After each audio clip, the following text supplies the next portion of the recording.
Hello viewers, welcome to our channel. నేను మీ చరణ్ పరిమి. ఆంధ్రప్రదేశ్లో నూతన ప్రభుత్వం ఏర్పడి ఇప్పటికి 100 రోజులు పూర్తయిపోయాయి. ఈ 100 రోజుల్లో ఆ ప్రభుత్వం చేసిన మంచి ఏంటి, చెడేంటి అనేది గమనించి చూస్తే చంద్రబాబు గారి ప్రభుత్వం అనేక విషయాల్లో తాను అనుకున్నవి, అలాగే తాను ఏవైతే ప్రజలకు వాగ్దానం చేశారో అవన్నీ కూడా నెరవేరుస్తూ వచ్చారు.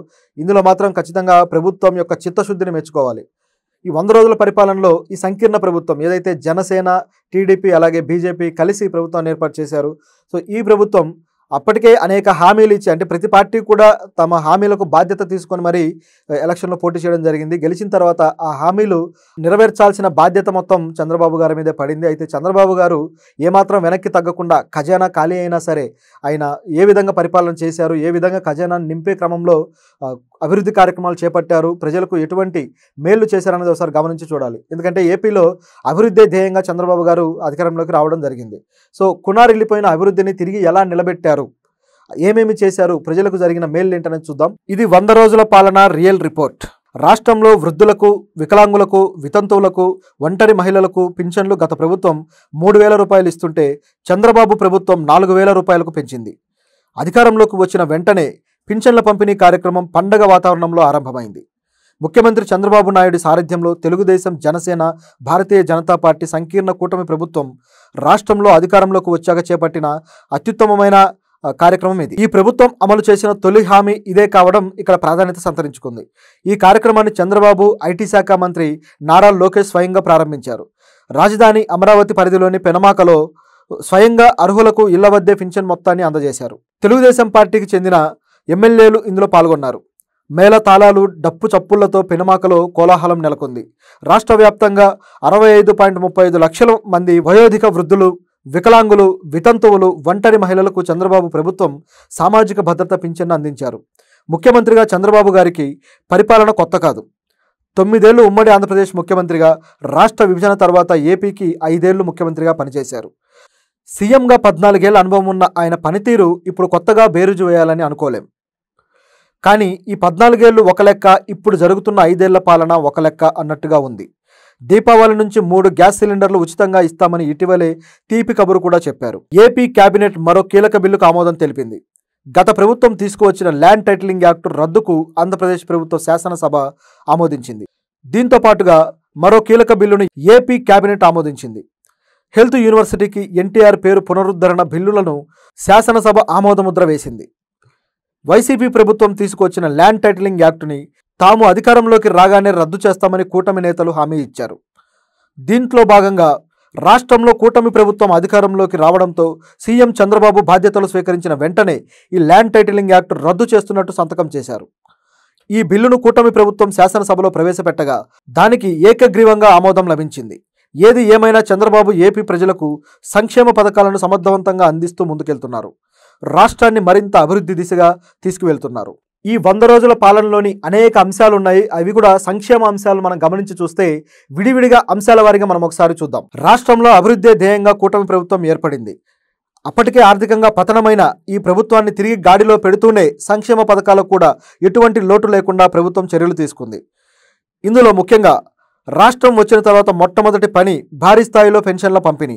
గతంలో 3,000గా ఉన్న సామాజిక పెన్షన్లను ఒక్కసారిగా 4,000కు పెంచుతూ చంద్రబాబు నిర్ణయం తీసుకున్నారు. ఎన్నికల సమయంలో పెండింగ్లో ఉన్న 3 నెలలకు కూడా దీన్ని వర్తింపజేసి 7,000 చొప్పున లబ్ధిదారులకైతే ఈ పెన్షన్ అందించారు. గత ప్రభుత్వంలో ఒక్కసారి కూడా డిఎస్సి నోటిఫికేషన్ రాలేదు. కానీ చంద్రబాబు ప్రభుత్వం ఏర్పాటైన వెంటనే ముఖ్యమంత్రిగా సంతకాలు పెట్టిన మొదటి ఫైళ్లలో డిఎస్సి ఫైల్ కూడా ఒకటి. మెగా డిఎస్సి ఇస్తున్నామంటూ ఫైళ్లలో సంతకం చేశారు. 16,000 ఉద్యోగాలను ప్రకటిస్తూ నిరుద్యోగుల్లో వాళ్ళ భవిష్యత్తుకు భరోసా ఇచ్చింది. ఎన్నికలకు ముందు గత ప్రభుత్వం తీసుకువచ్చిన ల్యాండ్ టైటిలింగ్ యాక్టు చట్టం వల్ల తమ భూములను ప్రభుత్వం లాగేసుకుంటుంది అనే ప్రచారం ప్రజల్లో బాగా వెళ్ళింది.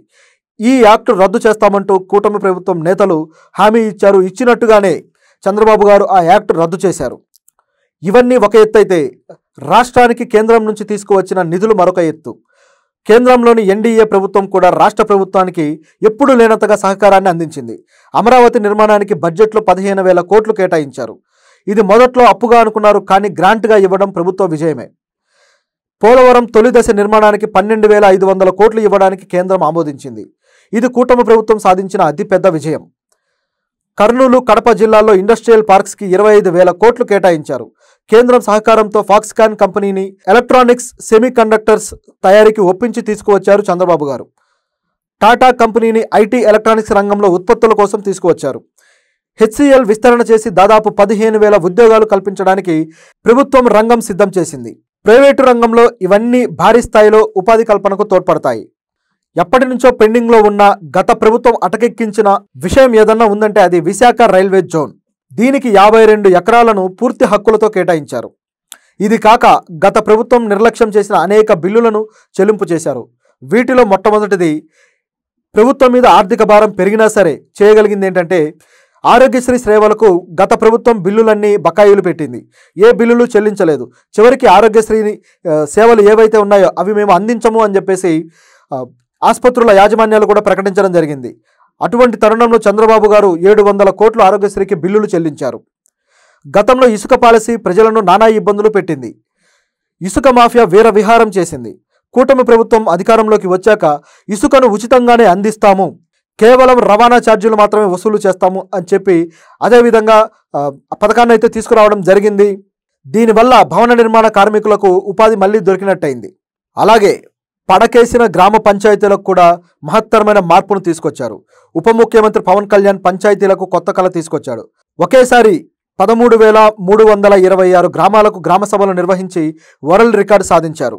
అలాగే మహిళలకు సూపర్ 6లో ప్రకటించినట్టుగా మహిళలకు ఉచిత బస్సు పథకం, దీన్ని అమలు చేయడం కోసం 1489 బస్సులను కొత్తగా కొనుగోలు చేసింది ప్రభుత్వం.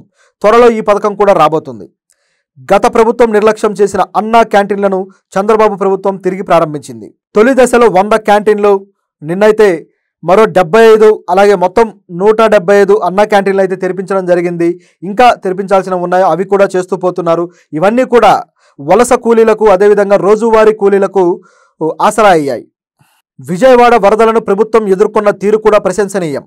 వరద బాధితుల్లో ఫస్ట్ ఫ్లోర్లో ఉండే వాళ్ళకి 25,000, సెకండ్ ఫ్లోర్లో ఉండే వాళ్లకు 10,000 చొప్పున అందించడం జరిగింది. అలాగే 25 కేజీల బియ్యం, ఇతర సరుకులు కూడా వరద బాధితులకు అందించి వాళ్ళకి ఒక ఆసరా అయితే ఇచ్చారు. యుద్ధ ప్రాతిపదికన బుడమేరు గట్లు పూడ్చివేశారు. ఇవన్నీ చంద్రబాబు గారి ప్రభుత్వంలో జరిగిన ప్రతిష్టాత్మకమైన విజయాలు. ఇందులో అభివృద్ధి కార్యక్రమాలు ఉన్నాయి, అలాగే సంక్షేమ కార్యక్రమాలు ఉన్నాయి. ఈ రెండిటి విషయంలో చంద్రబాబు గారు 2 కళ్ళలాగా బ్యాలెన్స్డ్గా వెళ్ళడం అనేది ఆయన విజన్కి ఒక